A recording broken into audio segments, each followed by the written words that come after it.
Hello and welcome to that Peter Crouch podcast with me, Peter Crouch. Got Notorious SRD with me and Chris Stark.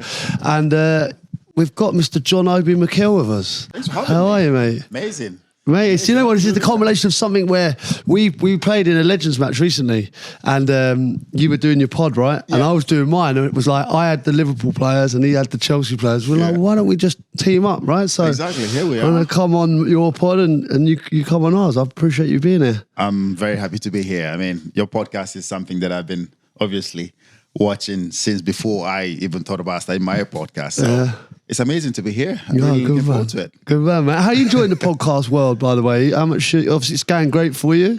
Are you enjoying it? Well, it's going well. I'm trying to push you guys. You know what I mean? Trying to get there, but no, it's going well. It's going obviously. We've only started about a year and a half now, almost 2 years, but it's going well.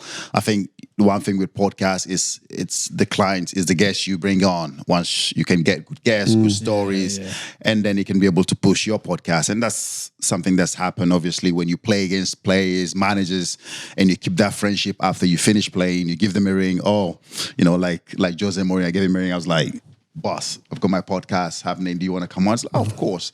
Anything to support you. So when you play, and keep that relationship because you never know.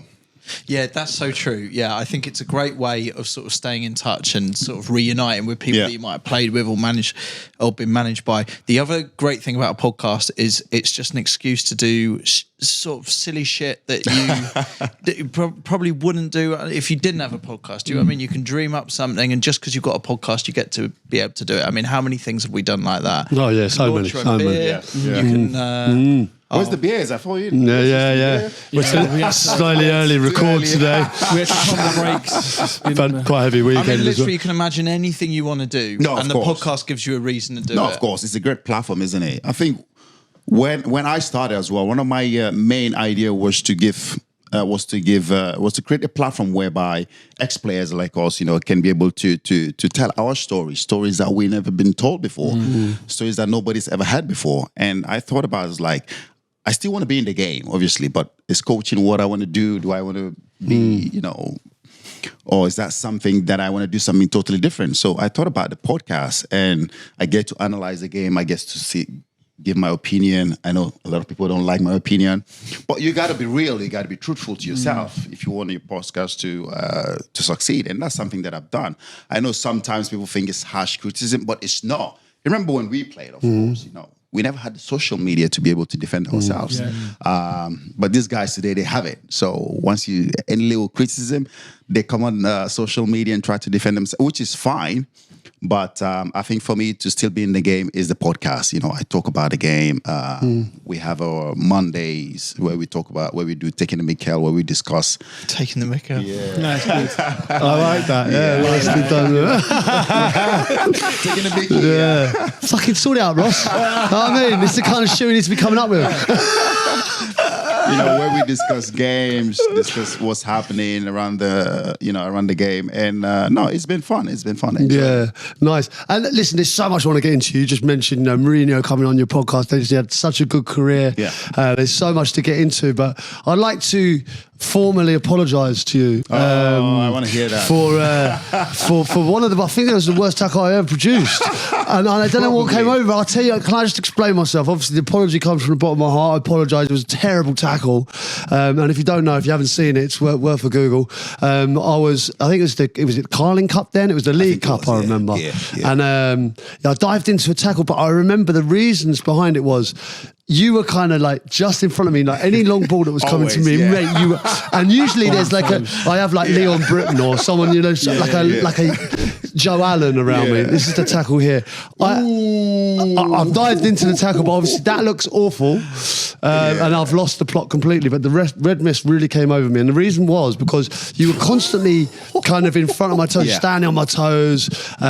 You know, when the ball came up to me, I'd like to chest it or kind of head it. You were too strong. We knew couldn't get round you, and it was kind of immovable, and I just couldn't get into my game, couldn't get into my rhythm. We knew that at all. Obviously, when you have JT behind you, obviously he was behind you. It was like, okay, how do we get Crouchy out of the game? Because we know the long ball is going to come. He likes to chest it, bring people into play. So obviously the plan was for me to be in front of him. You know, don't let the ball get to him. Even if it gets to him, then try to nick it off him. So we tried every tactics that we can just to get him out of his game, because obviously the long ball is going to come. He's very good. He can chest it or he can just flick it. Whichever way to get you out of the game. Right. And for me, that tackle there, wow. I mean, if you look at it there, that's like more than 2 feet. It was like... No, I'm jumping like waist high. Yeah. Honestly, genuinely, I genuinely really am sorry. We're having a joke, but but the reason behind it was because you kind of had me in your pocket, right? Yeah. You and JT, between you, dominated me the whole game, right? Yeah, and I'm not a good sandwich, right? There's not enough meat on me. So I struggled. Very good technically, though. Once you're able to get it on your chest, you're very technically, and that's something I don't think you got a lot of credit for. Technically, you're very good. Once the ball's on your chest, you can flick it whichever way you want, left, right, whatever, and that's where you bring in obviously Stevie G into play. And we know that's once you get Stevie in play, that's it. You know, then it's difficult to defend. So the aim was to make sure that we sandwich you, make sure that ball doesn't come to your chest or you don't flick it, because that's what JT's master and John Boy make sure you stay in front of him. And but then you're on his toes and everything. Oh, it's horrible. So when he gets that red card, how do you react? Because we can't. Well, I've gone past the nibble there. I've gone. I've lost it completely. So I felt like the ref wasn't giving me enough, and obviously they're playing the game, doing really well, but I kind of just lost my head. Ref's not giving me anything. These are dominating me. We're not winning. And I've just lost it. And then, and actually, after the game, the red mist was so I'd lost it completely. After the game, I think I might have even said something like, he's diving." It doesn't look like it. Man. I know, and I'm like, what the hell was I even seeing? I remember but I was on the bench because that was right by the benches, wasn't it? Yeah. I remember being there, and obviously I've known you since we were kids. That's just not in my nature. And I was like, one, because it was a bad tackle, but also like you would never do that. Never expect it from you. I know. It was so out of character. Yeah. Luckily, apologies. He did miss. I completely missed you. Shows you I'm not even good at that. When it happened, I was like, whoa.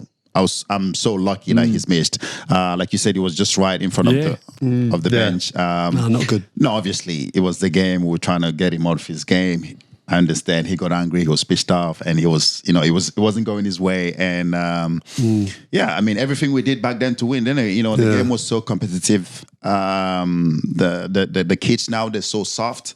Tackles is not what you see in the game right now. It's just taking off the game. But I just think back then, those are the kind of tackles you enjoy, because it's a derby game. It's Chelsea v Liverpool or Chelsea v Manchester United. We see those tackles. Now you don't see them anymore. I think it's just taken out of the game, which is not good. How much did you relish those battles? Like, I remember, like, certainly when I was at Liverpool for that period, like, there was some serious battles, like the semi-finals of the Champions League, and some of the cup games, some league games were intense. Like, good times, right? You relish that. Oh yeah, I mean, listen, Liverpool were always. You remember, it was always tough to play against you guys. Back then, you have Stevie G, you have Alonso, Mascherano.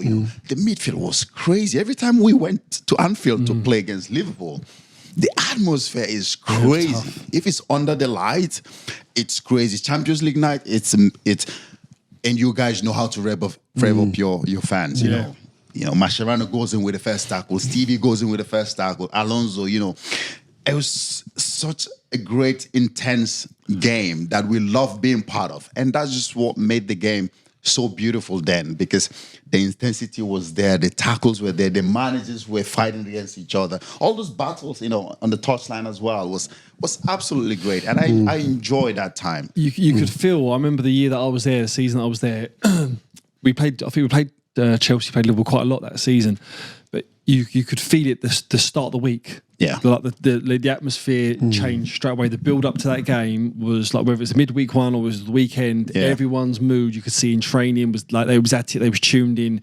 because it was a big rivalry then, wasn't it? Oh, it was a big rivalry, big games. But I mean, you're that team that you played for around that time. Yeah, I mean, some of the midfielders as well, like you played with, like Ballack. What did you play with? Makelele and Lampard, Essien. Yeah, not just Sean Sidwell. When he came in, it was like, who's this guy? Got a number 9, right? Chelsea's number 9. We're like, City, is this the only number you can find? Number 9. No, but it was great. You know, City came in. What was he like around the place? Lovely guy. You know, he trained hard. He competed hard. He wanted to be on the pitch, on the starting 11. And credit to him. You know, sometimes you started the games ahead of me, which was what we wanted back then. It was all about competition. It was all about competition. That's what the midfield was about. Makelele, Ballack. That's what I mean. That team, like we had Robin and Duff, and like Drogba was unplayable at times. Right? We used to obviously do rondos before training, and like it used to be sort of like the English lads and like some of the European lads. Then it should be like the African lads. Like, there used to be a separate one. So in this one, in terms of midfielders, you have like Lampsey and Ballack and that, and they'd be in there. And then if there's the odd one or the odd numbers, that I'd have to go down to their one. I used to hate it because I used to go in there and there'd be like him. If you get body checked by him, Essien or Diarra, mate, you knew about it. It was like boom. I was just walk down again. Oh my god! Don't get me down there. No, even the rondos as well was very competitive. You remember we used to have sometimes we used to have fights, and even in rondos. You talk about rondos or you talk about 5-a-side games. It was just the competitiveness. Everybody wants to be. Come the weekend, you want to be in that starting 11. That was how it was. We competed with each other. We pushed each other in training. Tackles flying in. Fights between. I remember Ballack and Solomon Kalou. We just wanted to win. We did everything to win. Also because did they kick off? They had a fight together. Oh, they did. I've never seen Kalou lose it the way he lost it. Really? Kalou's a very quiet guy. Very quiet guy. But Ballack is huge, tall guy. He's a unit. Yeah. And he likes to let you know that he is. He uses it very well. He comes to you, looks at you, is like, yeah, I'm Michael Ballack. But you know what I mean? But I don't know what happened that day. Kalou lost it. And for Kalou to go at Ballack, both of them. Was he throwing punches? Yeah. Throwing punches. Everybody came and then got in and separated them. And Kalou is gone red. Sometimes you lose it and you go. And I was already inside. We did a warm down. So he's a very, very good friend of mine, that. Yeah. And somebody came to me and said, "Oh, your brother is fighting outside." I'm like, "What?" He said, "Kalou is having a fight with Ballack." I'm like, a fight. Solomon Kalou picked on Michael Ballack. So he came back here and I was like, "What happened?" He never told me what happened because he was so angry. Yeah. Really? Got in the shower, left. Gone. Went home. Crazy. The thing is that's easily overspilled because you're all winners, right? And the thing about Chelsea at that time, you had so much talent, but you couldn't push you around. You were strong, you were fast, you were good defensively, but you could all play, right? It was such a good team. I think that's the thing, though. Sometimes when we're on the tunnel, we look at the teams that we're going to play against. You look at us, you look at the height. John Terry, Frank Lampard, Didier Drogba, Peter Cech. If I'm playing, I'm there. Michael Ballack, Michael Essien. The unit... And it's not like we're slow. A couple of us like me, I'm quite slow. But the rest of them, physically, and they're quick, they're fast. So you look at how can you beat us? How can you beat us? When we go play against Arsenal, that's when we look at them. That's why we call them kids. Mourinho's like, you need to make sure you smash those kids. When we go play against Arsenal and we see them on, in the tunnel, says Fabregas, okay, good on the ball, but we know we can muscle him around, we can push him around. And we can play there as well. So when we have the ball, physically, we know we can dominate. But when we have the ball, we're good on the ball and we can cause you problems. We can score goals. And that's something that we had. When you go through that, like when you're looking around that dressing room, like I'm thinking of the characters now in that dressing room. I don't think you see as much characters these days, but you look at every single one. You must have felt invincible at times because there was an air of that when we went to games. I think at times we got the better of you at Liverpool, like in the Champions League in a one-off game, but over the course of a Premier League season, I think you were so far ahead. Oh yeah. We know with the sheer quality that we have and the physicality that we have in that team. Sometimes when we go into games, it's impossible for a team to compete with us. It's just impossible. But where we always have problems, though, is when we go play against the likes of Stoke and Hull City, because these guys, they can also be very, very physical. Sometimes we do have it very tough there, but we still know because of our quality with the ball, we know we can, we're going to win the game. We were very powerful, good on the ball, technically good, power, speed, Michael Essien, through the middle, Frank Lampard as well. These are guys that can win you games at any time. And then Malouda as well came into the team as well. He was also strong, big, powerful. So you look at all around, where can you... The only I call it weak point, is actually Cole, but he's still very strong. Yeah. Very strong. He's not the biggest, but he's the quickest. He's one of the best defenders ever. So he's probably the only little guy in the team. But I mean, the biggest thing for me when I signed for Chelsea was not just how good tactically there was, but how everyone had each other's backs. So if there was anyone sort of squared up with anyone, or if there was anything in on the pitch that ever happened, you'd have 4 or 5 behind you, right behind you. I mean, it was never sort of one left behind at all. And that probably stemmed from the manager as well, didn't it? Him saying, listen, we're all in, everyone's in together. Yeah, Mourinho used to tell us that, listen, why is it that they kicked your teammate and you're walking away?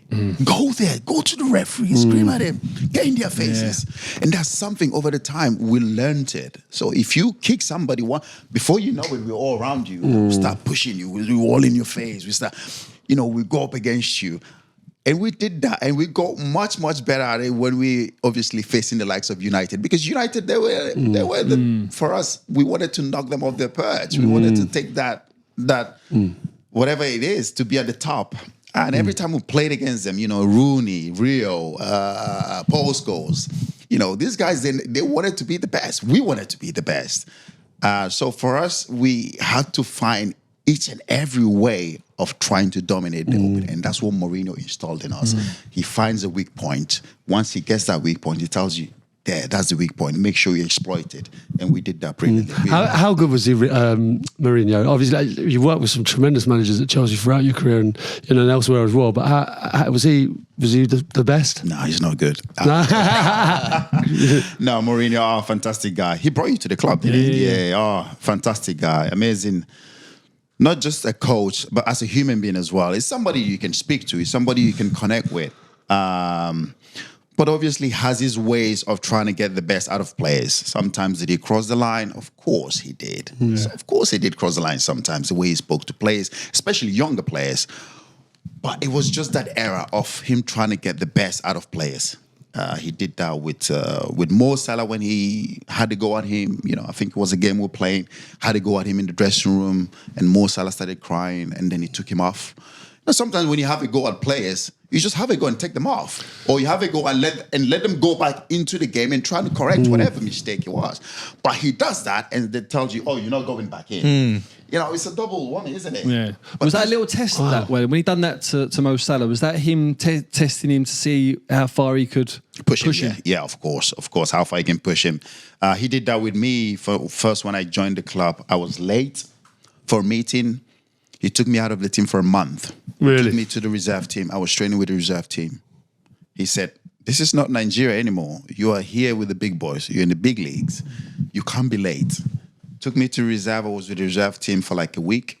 And then I came back. And never late again. But then when he welcomes you back, is that sort of stuff forgotten? Or does he kind of keep it as a little thing to remind you? Like how did it work? Because he knows that might get the best out of you. Once you come back into the team, says, okay, have you learned your mistake? Are you ready to work? Are you ready to win? Yeah. Are you ready to be part of this team? He has a conversation with you. And if you're ready, then you're ready. You're ready to go. And I had to learn pretty quickly, knowing where I am right now. This is Chelsea Football Club. And when he did that with Mo Salah, yes, Mo Salah didn't succeed at Chelsea, but I think that has lived in his head. What happened with Mourinho has lived in his head. That's why he went to Roma, he went to Italy, and became this machine of a player that he is today. And that's why we've seen the best of Mo Salah. The same with Kevin De Bruyne. You know what I mean? Mourinho was very, very harsh on these guys, but he knows what they can produce. He knows they can give more. And he was trying to get that out of them. Mentally, maybe they were not strong enough to be at a club like Chelsea back then. They needed to go away somewhere lesser, develop, and then now obviously we see. And did you train with both of those players at Chelsea? Yeah. I mean, you must have seen, because I remember Gareth Bale going through at Tottenham, and he was he was going through that period where he didn't win. He was playing at left back and he struggled for confidence. He got some injuries. He couldn't win. And everyone was like, maybe he needs to leave. And he ended up being the Gareth Bale that we know, right? And with Mo Salah and Kevin De Bruyne, you must have seen glimpses where you were like, these are unbelievable. We could see that. Obviously, with Mo, we know he was fast. He was very, very fast. But I just think his last end product wasn't quite there. And that's something Mourinho was trying to get the best out of him. But he just couldn't get at Chelsea. Probably because of, obviously, the players that were there in front of him. He just couldn't find a way to improve that aspect of his game. But whilst he went away and he went to Roma and he developed himself and then became the Mo Salah that we saw today, yes, we did see that. Kevin De Bruyne, we did see that in training, how talented he was. But the problem with Kevin back then, you can straight away tell that mentally, he wasn't strong enough to be at Chelsea. Mentally, no. He was always sulking. He was always angry during training. After game, because he didn't play, he comes in the next day, the mood was down. But we could see the raw talent with Kevin. And that's why when you watch Kevin today, for me, it's a joy to watch Kevin. You know, the passes and everything, obviously, amazing player. Yeah. So let me just talk to you, like, how you kind of make it. You're in Nigeria, right? I think maybe a youth tournament or something, maybe where you got spotted. How do you end up being in Nigeria and then getting to Norway? How does that happen? And that must have been a clash of cultures, right? That must have been very different for you. How much time do you have? Oh, no, I'll just cut the long story short. No, I mean, I played for under 17 World Cup for Nigeria. I think it was in Holland or something like that. I played under 17, and then that's where I got spotted. And then there's this noise about this kid from Nigeria. I know you met me at Chelsea when I was playing defensive midfield. I wasn't like that. I was much better player. You played further forward, right? Further forward. I was technically very good, creative, very good. Was this the same tournament that Messi was in as well? That was the under 20. Okay. So under 17 I played. 17's earlier. Yeah, this was early. I was like 15, 16. Like the story, like everywhere in Nigeria, everybody already knew this. So there was a buzz around the country, right? This is the next kid. JJ Okocha needs to go. This is the next kid coming up. So I played the tournament, and that's where United, the noise started ringing everywhere.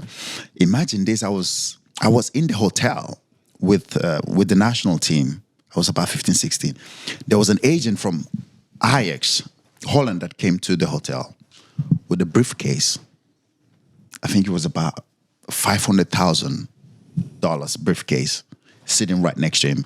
He came, he kept asking everybody, where's John Obi Mikel? Where's his room? Because nobody was telling him.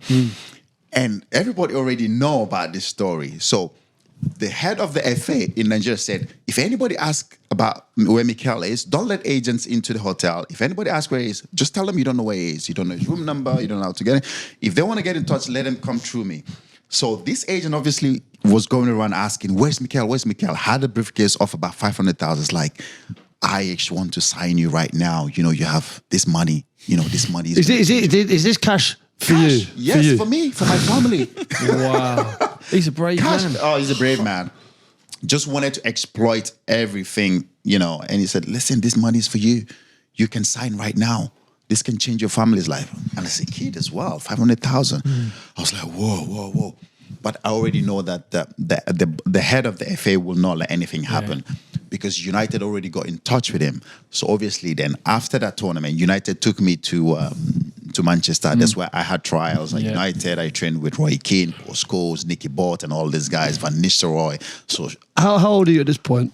I was about 16. 16, you're playing with those types of players at 16. Yeah. How did you fare? Oh my God. I didn't train with sometimes train with the youth team, but mostly Fergie always had me come over and train with the first team. You know how sometimes we get couple. I always train with the first team. And oh my God, amazing to watch those guys, the way they train back then. Paul Scholes pinging the ball right, left, and center. Nicky Butt with tackling, Roy Keane. So it sounds like Fergie liked you then as well and wanted you. So how does this happen now then? Or what? I mean, hindsight, you make the right decision, but how do you not sign for United? How does that happen? And there's a picture of you holding the shirt, right? And yes, I did sign pre-contract, obviously. So, yeah, long story short, then I trained with United a few times. I played the under-20. That's where me and Messi came first. I came second. And then after that, Chelsea then came back to Nigeria, knew that I went home for holidays from Manchester. So they sent an agent. He came, sort of convinced me to go to Chelsea. Young manager coming up, Mourinho, building something special at the club. United already won it all. Shall I go somewhere else and create my own history and be part of history? Thought about all that. Okay, let me go trials at Chelsea. I went for trials at Chelsea. Claudio Ranieri liked me. Roman Abramovich straight away liked me. It's like, okay, we need to keep this kid, but we don't want to send him back to Nigeria because he's not 18 yet. When you come from Africa, you have to be 18 before you sign a professional contract. So Chelsea sent me to Norway to go and stay in Norway, study and play. Right. Okay. I told so you you're how a Chelsea much player. longer do you have? Yeah, no. Listen, do you know what's so interesting though? No, because there was so much buzz around this transfer, wasn't it? I remember it myself so clearly, like all the little things that went on. So is that so Chelsea was sort of blocking everyone else by sending you to Norway? Yeah, because they didn't know where I was. They didn't want anybody to know where I will be, so they sent me to Norway. So they literally send you around the world. Sent me to Norway and got a couple of Nigerian players, young players, to go there with me so I don't feel homesick, so I have people around me to talk to and be with. So I stayed with those guys. I go to school in the morning. I train with the team. And then when I became 18, so Chelsea's been looking after me all this time. That's a lot of trust, isn't it? Like you're putting into Chelsea there, like whether it's Roman or Jose or the people behind it to go, look, is this plan really going to come that I eventually do come to Chelsea? Yeah, that's in a couple of massive, years, isn't right? It? Is that about 2 years? Or Yeah, so? he went off about 2 years. Yeah. He went off. I got like 500 questions, but I need to ask you about. One of them is, how does Alex Ferguson take that news? Fergie didn't take it really well. No, he didn't take it really well. That surprises me. He still hasn't forgiven me. Really? But I think I saw him, I think it was last year I saw him, and the first time I saw him after that, for such a long time. So I went up to him, and I said, he was like, oh yeah, the one that got away. I was like, yeah. Wow. I said, have you forgiven me? But of course, it's been a long time. Yeah, forgiving you now. But Fergie never forgives. He never forgives. But no, that was how it happened. Long story short, to sort everything out. So I was at Lyn Oslo. I played a game. I became 18. I played a game. And then Fergie and United knew where I was. So they again sent their agent down to Oslo with a contract worth about £1 million. You know what I mean? And said, now the boss is seeing you. You have to sign again. As a young kid, you know what I mean? I was like, okay, well, what can I do? Manchester United. So I signed the pre-contract. And then Chelsea, everybody then heard about what's happened. And then Chelsea sent their agent to come down to Oslo. And that's when the kidnap happened. And there was a massive announcement in Oslo saying, if anybody knows where John Obi Mikel is, can you report to the police because he's been kidnapped? It was crazy. Okay. Crazy. So you said kidnap there like it was, that was a normal thing, right? So what actually happened with the story? Like where did you go? Because the club Lyn, the manager back then was an ex-United player, Manchester United player. I forgot his name. So United told him to make sure that they take me somewhere to a hotel and lock me up. Yeah. But keep you safe away from everybody. And that's when nobody knew where I was. They took my phone away from me. I couldn't make any phone call. I couldn't tell anybody where I was. So the football club had taken your phone. Yeah. Man United had taken your phone. It was the Lyn Oslo club. But under the direction. Wow. And that's how Chelsea heard about it. Straight away, they sent their agents, came down to Oslo, started looking for me everywhere. So my agent I don't know how he found out which hotel I was staying, came there, took me out of the hotel, went home, packed my bag. We had media all around my house. We jumped by the back door fence. And that's how I was smuggled into London. Wow. Smuggled into London. It's like a Jason Bourne movie. But how do you deal with that as a young kid like that, having that kind of, media storm and some of the biggest clubs in England and of course the rest of Europe as well fighting over you? Oh, yeah. I mean, it was a good thing, but also crazy thing because I just wanted to play football. And I knew I was missing a lot of football. and I came to London. I couldn't play for Chelsea. I couldn't play for Manchester United. And then FIFA tried to get involved to see how can we solve this problem, because he's a talented young player. We need him to be playing football, and I want to play football. And FIFA tried for a year to get it sorted. United said, no, he's our player. He signed a pre-contract. He's our player. He's coming to United. Chelsea was like, no, we took him to Norway, and we've been looking after him and his family for the past 6-7 months. So they both had something to say, but FIFA was like, okay, but we need the boy to play football.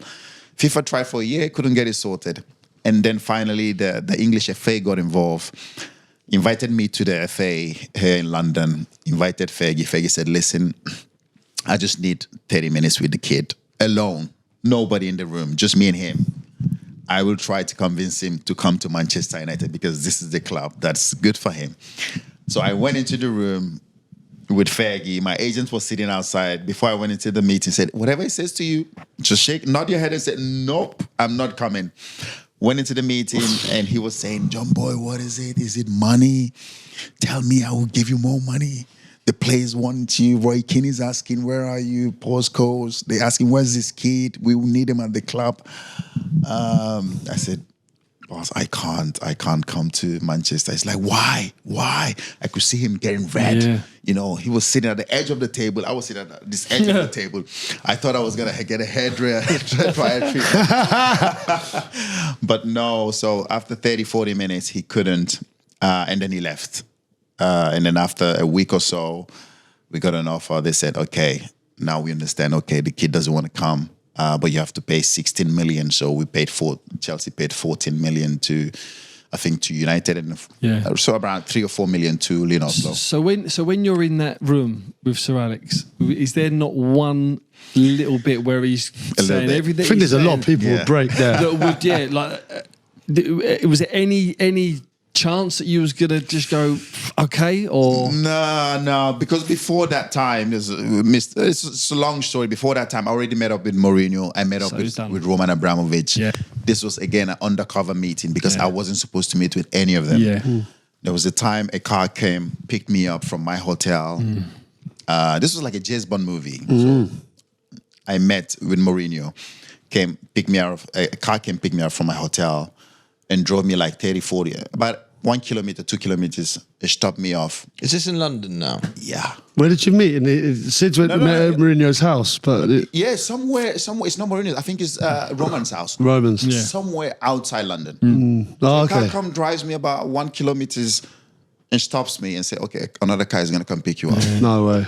I'm Changing cars. Another car comes pick me up, and until I got to the house, it was crazy. So I got there. That's why I met Mourinho. It's like, we want you. I want you at the club. I want you at this football club. The owner wants you. You can see we're going through all this because we want you at the club. And for me, when you have a club that's fighting so hard to keep you and to have you at the football club, for me, I only knew there's only one place that will end up at Chelsea. Wow. Did Roman offer a suitcase or a watch? What's he done here? The contract was much better. The contract.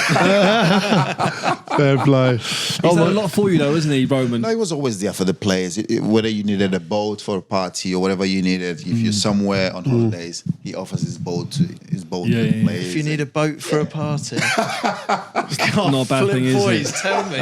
When your family, the boat was always there for the players to use. I reckon he has more than one. So yeah, why not? Why not? And obviously you got, was it 90 odd caps for Nigeria? Yeah. You've won things for your country. That must be so special to kind of, you obviously immense pride to have represented Olympics as well. Yeah. Like, what was your favourite moment for Nigeria? Oh, listen, we play everything. We win the Premier League, the Champions League, but it's always special when you win something with your national team. Always special. I've always said that my African Cup of Nation, I'll rank it together with the Champions League. It's always special. And when you see the joy that it brings to not just you and your family, but the people of the country, in Africa, we go crazy about football. Football is everything. We have Didier Drogba stop a war because of football. Because of football. That's how massive it is for us. And then sometimes that's why I responded to Jamie Carragher the way I responded to him when he tried to discredit a tournament that people die for. You know, people go crazy for. And I shed my blood and tears to win it for Nigeria. You can't come. I respect the European tournament, but don't discredit our tournament. You know what I mean? It is still our tournament. Our people love and cherish it. So no, it's massive. It's huge. And for me to finally win that with Nigeria was huge. What was that like? I mean, where were you when you won it, and what was that party like? And after the game, when you finally get your hands on the party was crazy, especially when we got back to Nigeria. We got back to Nigeria, millions of people outside the street, millions of people. You know, people didn't sleep. People were screaming, shouting, dancing, music were playing, everybody was getting drunk, lined up the whole street. It was absolutely crazy. And I've always said it, for me, growing up, I was watching the African Cup of Nations. That's one of the tournaments that inspired me to be a footballer, watching JJ Okocha, Kalou playing these tournaments. I told when I grow up, I want to play in this tournament. And to finally win it with Nigeria was something absolutely special. We went to the president's house. You know, we got a nice reception. We got offered a massive plot of lands each. I don't know where. I don't think I know where mine is. But it just shows how much that was appreciated. You know what I mean? The Crouchy said a lot of times when he played for England in that generation about the pressure the England players had. But what was it like playing for Nigeria at that time as well? Because, like you say there, it's more than football, is it, to the people out there, like you just said there about the competition. But did you feel huge pressure because the person you are and the personality you are, you laugh, you joke, and when you played football, you're so calm. But did you feel real pressure playing for Nigeria? Oh, yeah. Definitely. I think 2013, 2012 was when the pressure started mounting because I was winning. Obviously, I was winning everything with Chelsea. Yeah. And then the country was like, oh, you keep winning with Chelsea. You never win anything with us. When are you going to win something with us? You know, you need to win something. And that pressure kept coming, not just to me, but to my family, to my brothers, my sisters, my parents. Oh, yeah, your son, he keeps winning with this club, his club in Europe. He never wins anything. You know what I mean? And sometimes when people say that, they say that's a joke, but it's not a joke. Yeah. And then it started to get more and more serious. I could feel the pressure starting to come. I was like, okay, I need to do something here. And obviously, being in such a fine form, winning the Champions League in 2012, I was like, I need to take that into that tournament in 2013 to make sure that I win the African Cup of Nations. And going into that tournament, I was like, whoa, this has to be the time. I have to make sure I win it. Definitely have to make sure. And to go through that tournament, having such pressure, the whole country saying, Mikel, this is the time you have to win it. You have to win it. Coming up against, Didier Drogba and Ivory Coast semifinals, Yaya Toure, Didier Drogba, Solomon Kalou, and to blow them away in the semifinal and then to go on in the final to win it was something absolutely fantastic. I couldn't tell you how I felt. I just felt a little bit more than that when I won the Champions League because of how much it meant to the people of Nigeria. It was just something. Yeah, I mean, I've played in Nigeria. I went. My under-20 World Cup was in Nigeria. Oh, really? Yeah, and there was a lot. I think there was a few issues in the country at the time, and a lot of players pulled out. Thought it was a bit dangerous or what have you. And I was like, look, I'm going. Like, because I was kind of in between. Like, I wasn't fully in the starting 11. Okay, so if you pulled out, I went 100%. I don't care what's going on over there. I'm coming, right? But the people were so accommodating and they love English football, right? Yeah. So the minute we pulled up and the England flag and thing, everyone stops to cheer. Everywhere we went, it was like England, England, right? Yeah. And when you play for a Premier League club now, and I've been back with Kalou, we played when we were at Portsmouth. Okay. And I mean, that man is a legend over there, right? Oh my God, Kalou is a legend. Yeah. Everywhere he went, right? It's like we used to call him the king at Portsmouth. He's still the king in Nigeria. Yeah, man, unbelievable. No, but Kalou obviously paved the way for me growing up. Kalou and JJ. Now they the two. Yeah, they're the two that paved the way for us growing up. And I've always said it. People say, "Oh yeah, but Mikel, you were so much successful than they are because you won so much," and they never did. But Kalou did win. Obviously, won the Champions League and the Premier League with Arsenal. But JJ, with so much talent that he had, he didn't manage to win anything. But you can't take that away from him. He was a fantastic unbelievable player. So those guys for me, they will always remain the guys that paved the way for me. I watched them grow. They were my idols growing up. But Nigeria, for us, football is everything. People die for football. People, they don't have money to eat, but they will go to watch the game. You know what I mean? They don't have money to eat, but they will want to know what's happening. They will buy an airtime just to know exactly what's happening with football. It's absolutely crazy. And we appreciate that. So to finally win that Nations Cup with the national team, for me, is something special. I know, we're probably not going to win the World Cup. So, I was going to ask you, how far away is an African team from a World Cup? Like, not just Nigeria, like Africa as a continent. How close? Can they? Who's the closest? I think we keep pushing. I think what we have to do, first of all, before we get there, and I've always said it, and I'll keep saying it, that it has to start from the top. We have to make sure that we root out the corruption that's going on, starting from the FAs, people in charge. We have to change that. We have to change that mentality of the way people see the Nigerian football or the Nigerian organization, the people who organize this tournament, the people who are on top. And they're right to look at it that way because it's not run properly. It's not run properly. You need the academies to run properly. You need the younger generation to get the best facilities to be able to improve. And we don't have all that. Do we have the money to do that? Of course we do. Of course we do. Nigeria is one of the richest countries in the world. We have loads of oil. You know what I mean? If we can invest into that to make sure that the facilities for the young generation or even for the top players coming back home to play for the national team. Sometimes you go, I know you must have seen it. Alex Iwobi shared maybe a couple of, him sharing the bed with one bed. That's not what you want to go to play for your national team and you want to feel comfortable. You want to make sure that you've been looked after properly to be able to perform. But why doesn't that happen, do you think? Why have those changes not been as effective so far? Because you don't have the right people running it. Yeah. You don't have people that don't know anything about football. They sit there year after year, they control everything. They don't want to let go the power, the money, that they get from it. But these are the things that need to be run properly. But then does that put off maybe people like yourself getting involved because you also don't want to lend credibility to of course. I've said it. If before I get involved, there've been phone calls to come back and get involved. No, but I've said no. Those people need to go. I can't work with them. I need to work with people that I know that have same objective as me, same goal as me to be able to improve out the standard of football in Nigeria because that can be done very, very easily. It can be done. The money, the funds needs to go to the right places.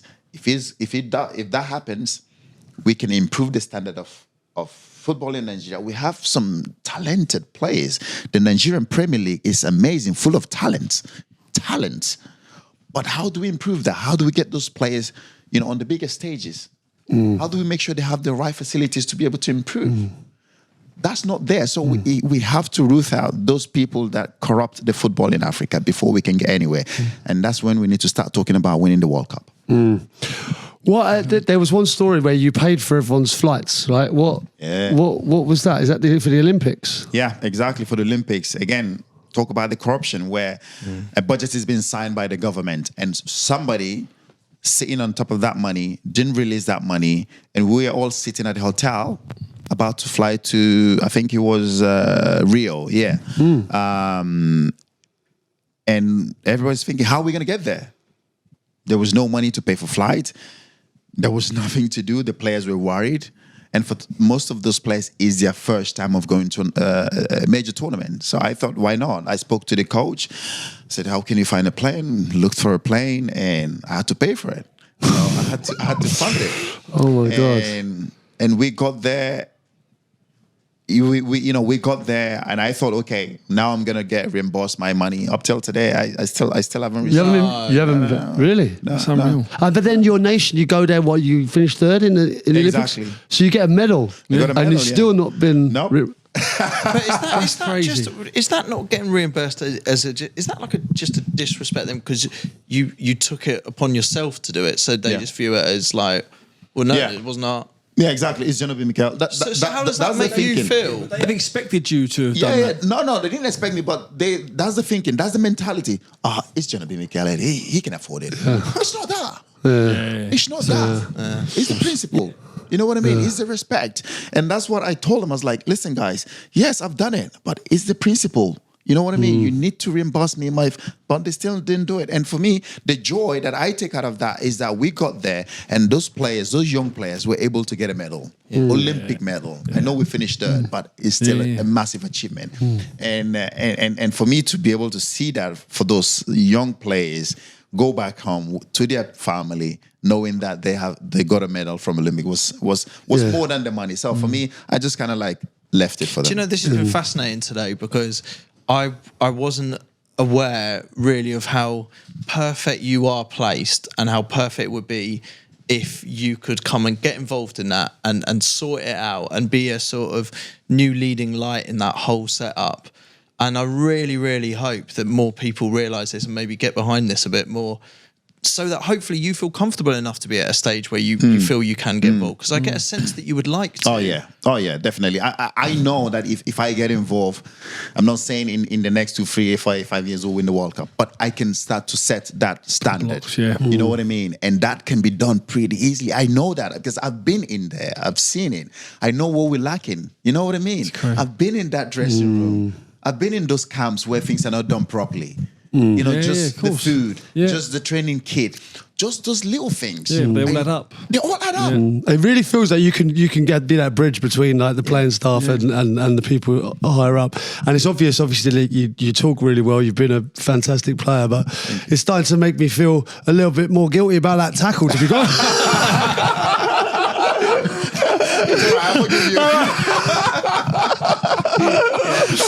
Oh my God! You only chose a national treasure. I know. What have I done? John, I just want to ask about the Champions League final 2012, because obviously playing with you and watching you, for me, that was one of your best games that you've ever played. There's actually there's reels on social medias that just show all your clips doing all the simple things. So you make it look so easy, but it's not. Was that one of your best games that you played in your career? Oh yeah, most definitely one of my best games. And to be able to do it, you know, in the biggest stages for me was something that made it pretty special. Obviously for us, you know how we wanted to win the Champions League. You know, the club, we've never won it. And for the players like John Terry, Frank Lampard, it was the last chance for us to sort of win it because they were going to leave the club the next season. And for us, we thought this has to be the time. This has to be the opportunity for us to win it. But again, we're playing against the home side, Bayern Munich. The team like Toni Kroos, Bastian Schweinsteiger, Philipp Lahm, you know what I mean? Mario Gomez. This were, you know, Iron Robin, Frank Ribery. We knew we were up against it.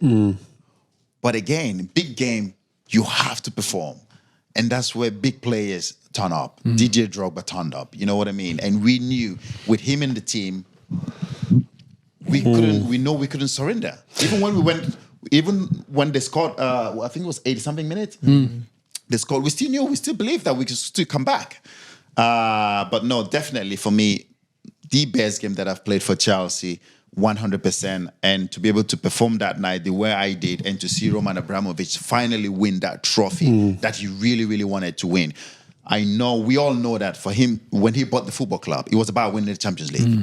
It was about winning the Champions League. To be the first team in London to win it was what he wanted to achieve. And to be able to do it that night, to see him finally get his hands on that trophy was absolutely special. Absolutely special. Yeah, unbelievable. Do you think you were slightly underrated as a player? Obviously, Didier Drogba will always get the plaudits because he scored the goals and stuff. But I watched the highlights of that match you talk about since before today, and the players you were doing it to, right? The elite level players, right? You know, so and obviously the way you played, and we played recently in a Legends match, right? Yeah. I still think you could still play, right?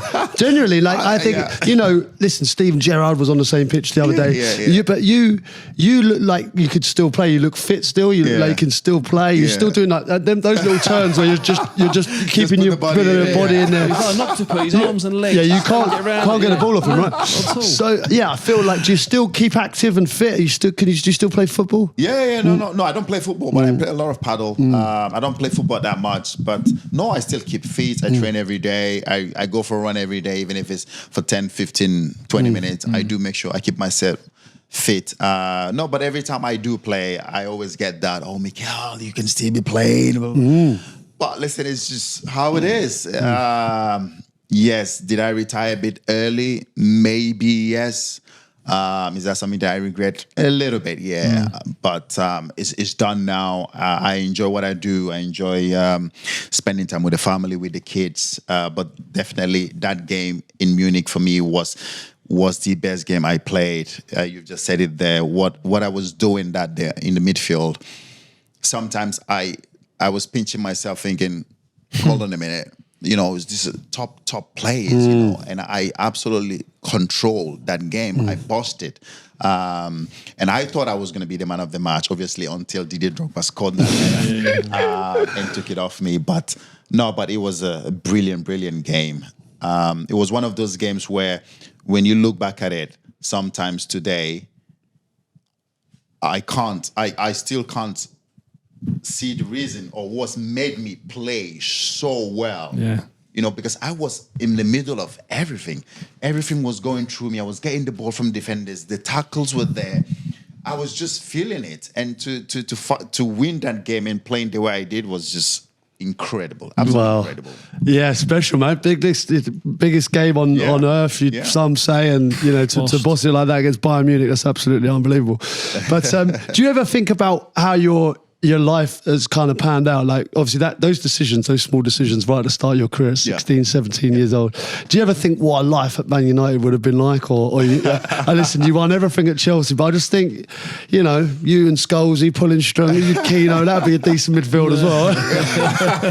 Would have been, obviously, yeah. You think about it, yeah. Paul Scholes is somebody that I respect. For me, I've always said it. You talk about those three midfielders, obviously, Stevie G, Lampard, and Paul Scholes. Yeah. I've always said Scholesy for me. Always, really? Number one.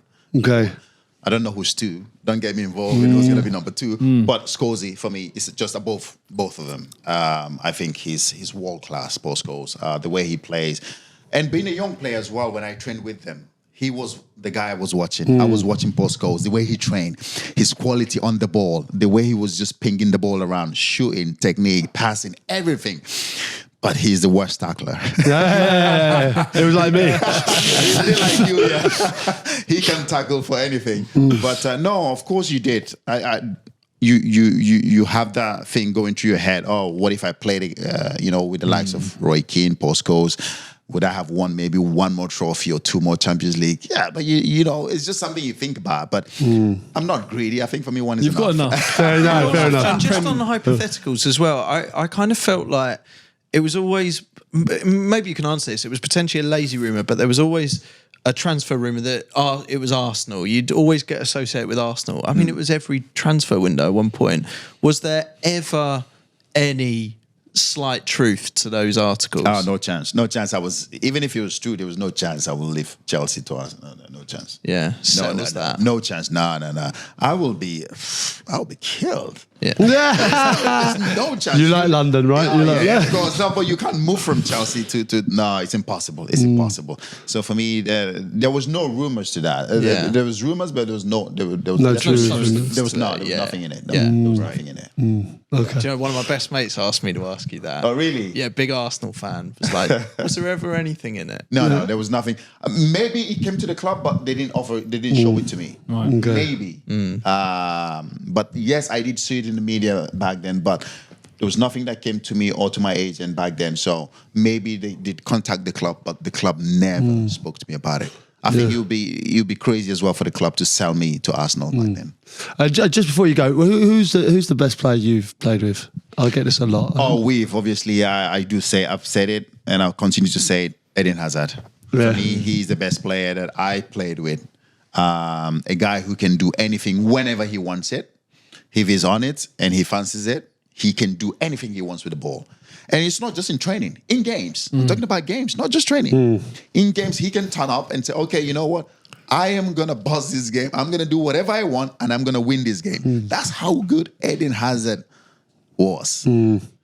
It's just unfortunate that it was a guy that didn't want to maximize his talent, obviously. We've talked about it. I don't want to keep saying how lazy he is, not training. But he is dead lazy. He doesn't like training. I remember seeing him on.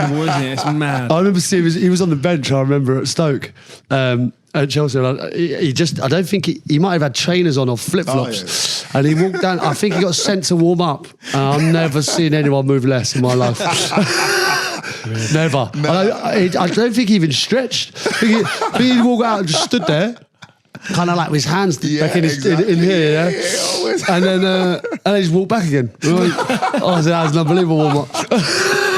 He doesn't like training. He doesn't like anything to do with football. He was just talented. He used to tell us, remember when he used to tell us, when he first joined the club, he said, guys, don't get yourself confused. I'm only here for a couple of years.